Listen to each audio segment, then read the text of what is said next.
if you're like most people, you have amazing goals which you set for yourself in January, but when December comes, you actually realize that you didn't follow up with any of those goals, and then you feel so frustrated with yourself.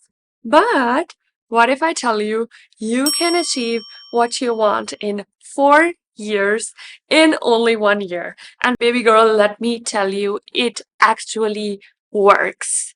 So in this video, I'm going to share with you the 12-week year concept. What exactly is it? Why does it work? And my 5-step process on how you can take the grand vision that you have in your life and implement it in your daily life, day to day. Like, how do you translate that big vision into small actionable steps so you can achieve what you want in 4 years in only 1 year. For this video, please download my 12-week year template, which I have added in the description, because we are going to take your huge vision for your life or for 2025, those New Year's resolution.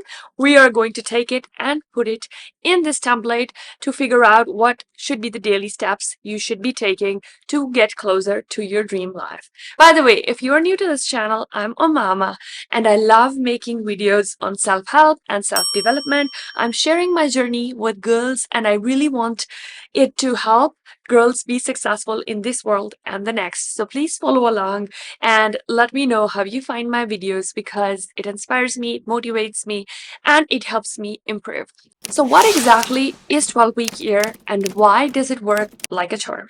So 12-week year is a time management concept which was developed by Michael Lennington and Brian P. Moran in his famous book, The 12-Week Year. You guessed it right. In the book, he basically describes how instead of achieving the same goals in a course of 1 year, you actually condense it into 12 weeks. So now you have 4 years in 1 year. It helps create a sense of urgency. And instead of thinking, oh, December is too far away, and you start to procrastinate, you actually start to focus on the goal because the deadline is in the end of March. The 12 weeks are perfect because it is long enough to see actionable results, but short enough to keep you on your toes and inspire you and motivate you to do that action. So it works amazingly, and I'm going to break it down for you. Let's dive deep and see how we can make our prayer board or the vision board that you created for yourself to life with the 5-step method. If you haven't made a prayer board, make sure you check out my video. You have your worksheet from the description, so let's dive deep. The first step is having an aspirational vision. This is the vision which is your big why. What is your purpose of life?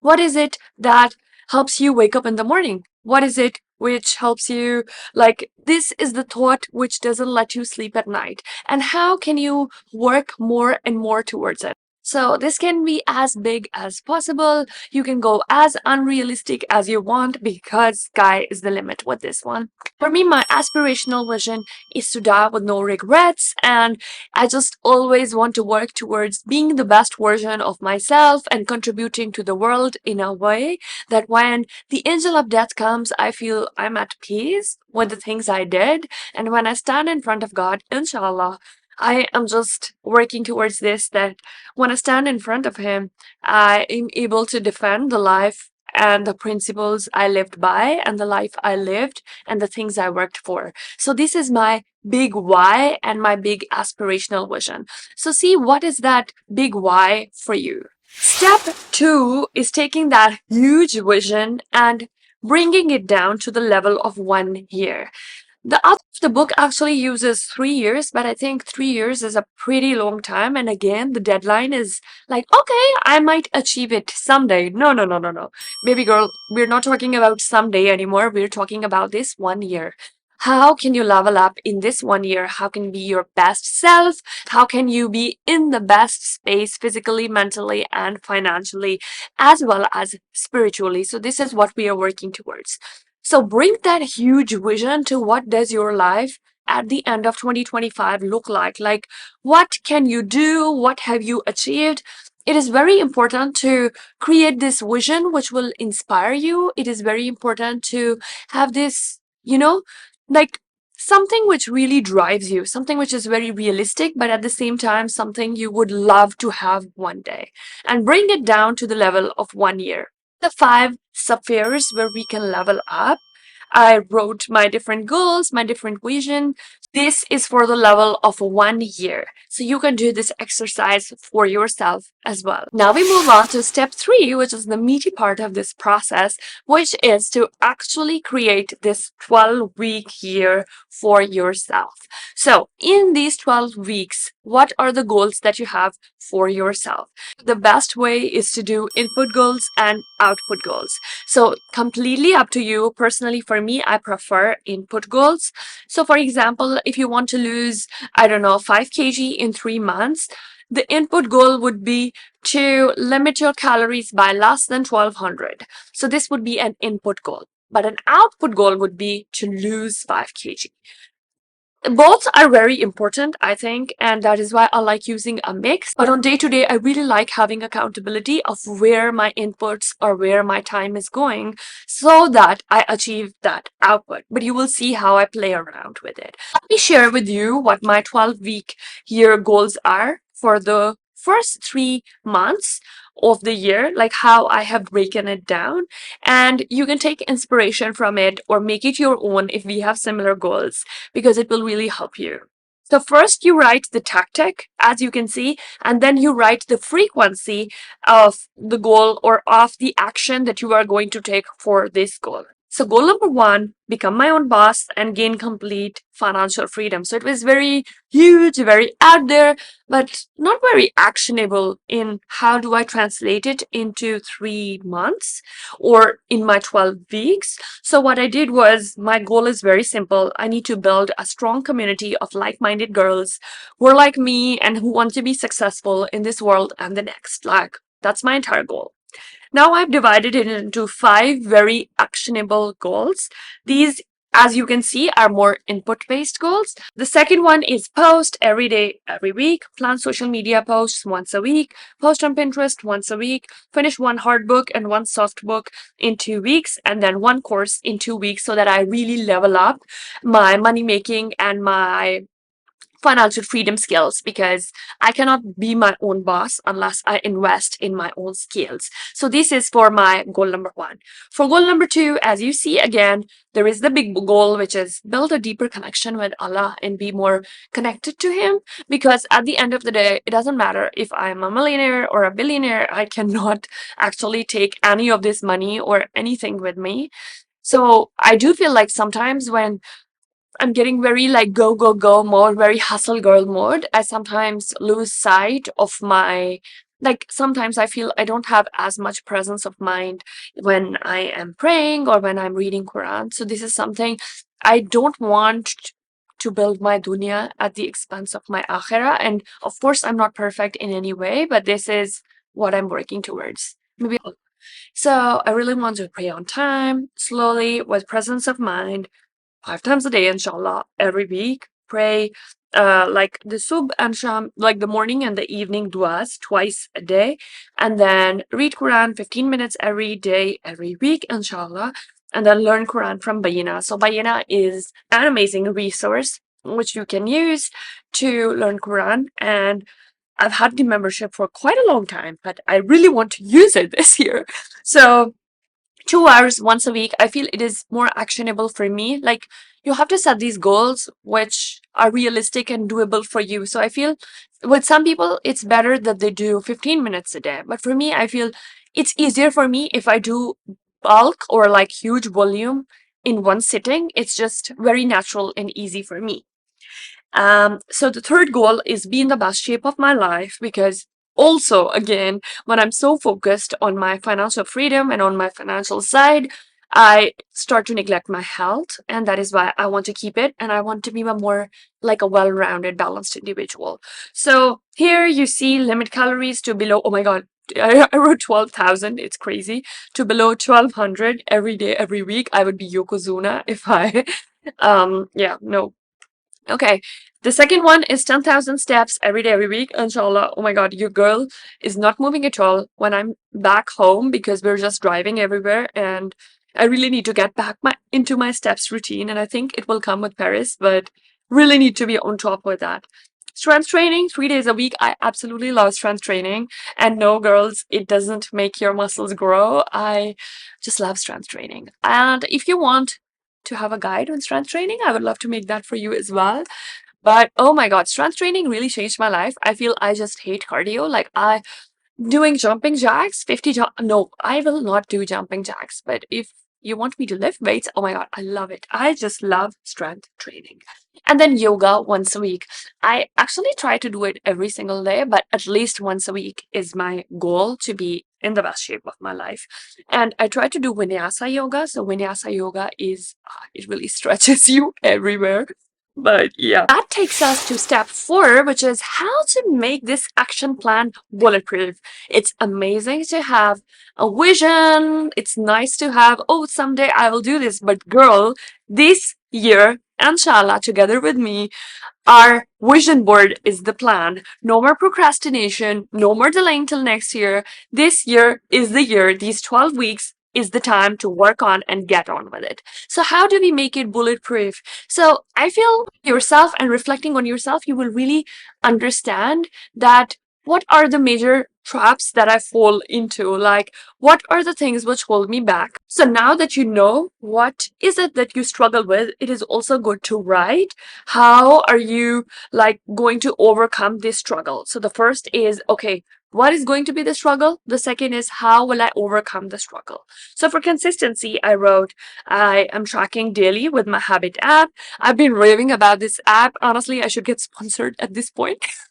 But honestly, I don't even need that. It is just so helpful to use that app. I've been using it for almost a month now, very regularly, and every night I log in all the actions that I take and if I'm moving closer. So every single day, you know if you're moving the needle to move towards your prayer board or not. The second one is, if I don't wake up early, I feel I've wasted my day already and I end up doing nothing. Girl, I don't know. I used to be a night owl when I was in my matric and in my intermediate, but I realized that now that I'm growing up, I realized that if I don't wake up early, I feel my entire day was wasted. I feel so bad. I feel horrible about myself, about my life, about how I'm not working towards my full potential. So, I have realized that the best thing that works for me is setting up a night routine. So at 6 p.m., I have dinner. Of course, it is super difficult to have dinner with my family at 6 p.m. They just love 8 p.m., 9 p.m. dinners, and then they sleep at 11 or 12. But it becomes very difficult. And so it is a little bit bad, but I have my dinner earlier than my entire family, and then I just sit with them while they're eating. It's a little awkward, but it really helps me with my goals uh, and being on track with everything that I'm trying to achieve. So it's just a hustle period of my life. So this is what is working right now. And then 7 to 8, I just relax. At 8, I try to do my yoga. I listen to Surah Mulk, and then I go to bed with my Kindle, and then I read until I'm sleepy. You remember I mentioned that there is a hard book that I want to read and soft book. So the hard book is really focused on my financials. So it is about more skill based. I usually read it in the day so that my brain is alert, because if I start to read it at night, like 12-week year, I started reading it at night and then my brain would get super activated. And at 1 a.m., I would be thinking, oh my God, this is my vision. This is what I'm doing in 12 weeks, which really messes up with your sleep. And that is not the goal of this exercise. So, what I really like to do at night, I read soft books. So, I'm rereading Secrets of Divine Love, which is, and it's a beautiful, beautiful book. I recommend it to anyone who is on their journey, Muslim or non-Muslim, it doesn't matter. But it's a beautiful book about falling in love with Allah. And trust me, baby girl, you'll just love it. So at night, try to read those soft books, Eat, Pray, Love sort, and they will really help you be like relax and go into your sleep mode and help you shut down your brain. And the final one is, oh my God, and this is a big one. Sometimes, and I feel I've gotten very better at it, but I feel sometimes I overthink and I get overwhelmed by my own thoughts. I'm very empathetic and my brain processes things very, very quickly. So there are like 1,000 thoughts per minute sometimes. So now I've decided that what really helps is two things. So when I break it down, and I've been doing it for quite a while, but sometimes I still fall in that trap. So really breaking down this big vision or the big thing that I want to achieve into small steps. So what is it that I can do right now? And even with right now, I sometimes feel, oh my God, what do I do? How do I do? When do I do it? I just use my Planty app and I put a Pomodoro for 25 minutes and simple, like 25 minutes, one task, go, go, go. And it doesn't give my brain enough capacity to overthink about the 5,000 things, which just works like a charm. Now that we have done it, the fifth step is accountability. So I feel if you're not measuring what is happening, you're not improving at all. And I tried to do it like, I don't want to measure, I don't like data, but, and I used to be really scared. I remember like in 2023 when I had a physical trainer. Now I've been working on it for so long that I'm really good at it. But when I was working with a physical trainer, I said, oh, I don't ever want to look at the weight machine because I had such a negative experience around and negative thoughts around the weight machine and measuring and my body image. And I had to really work on those things. But now I feel I just see it as a number, which helps me if I should improve or if, like, it is not a measure of your worth. These numbers are not a measure of your worth. These just show you if you're moving in the right direction and you double down on it, or if you need to tweak something. Like, that is all that it is. It does not measure your self-worth. These numbers are not saying if you are worthy or not worthy. Regardless of anything, you are worthy, you're beautiful, you're smart, you are amazing. So don't let these numbers discourage you in any way. With accountability, I find that it's good that you do it daily as well, like in the Habit app, but you need to do a detailed weekly accountability and you need to see if you are actually following through with this 12-week year plan that you set up for yourself. And honestly, trust me, like when you do it, you can set either Monday or Friday for this, but really review. And here, when you're doing the weekly review, instead of measuring the inputs, this time what you measure is the outputs. So for example, if you are working on losing your weight, you really see if you lost that weight or not. So once a year, shifting that focus to if you actually achieve that outcome will help you tweak your inputs for the next week. So if you see, for me, it is, I want to focus on YouTube. So that would be views and subs. And if people are actually finding value in my content or not. And then with Allah, I just want to see if I'm feeling connected, if I'm feeling at peace, because sometimes when I feel like this, I know that my connection with Allah has gone like this as well. And then it is with the health. I feel that the best indicator is weight. I also want to add that with weight, sometimes when you are closer to your period and during your period, the weight is very like this, and you shouldn't take it as a measure of, oh my God, I have gained weight, because I have a lot of bloating and it happened with me. And I started to realize, like, after I started tracking my weight, I realized that closer to the period and during my period, my weight is more than my actual weight. But when it is gone and when I'm okay, I mean, I'm okay that time as well. But when I'm okay, my weight actually goes back to my actual weight. So really ensure that this is not a measure of your worth and know where you are at the stage of the cycle. Actually, I've realized that with accountability, it is better to have an accountability buddy. So I was thinking maybe like us girls, we can have accountability sessions every single week. So we can do maybe accountability on Monday or Friday or even on the weekends based on whenever you are available. So write to me or put it down in the comments and let me know if this is something you would be interested in, and we can keep each other accountable in this year so that we really end up slaying 2025, inshallah. For me, what really works is on Monday, I like to plan my entire week, and on Friday, I like to take notes on accountability and I like to see, okay, what went well, what didn't go well, and what am I tweaking for the next week. So you can set up any day, but if you want to be my accountability, let me know and we can keep each other in track. That is all for the 5-step method and the 12-week year. I really hope you enjoyed it and you liked it. Here is a short summary of every single thing that I covered in this video. If you have suggestions for the next video, which I should make, or anything that you are struggling with, please let me know in the comments and I will see you next time, inshallah. Thank you so much for following along. Ciao, ciao.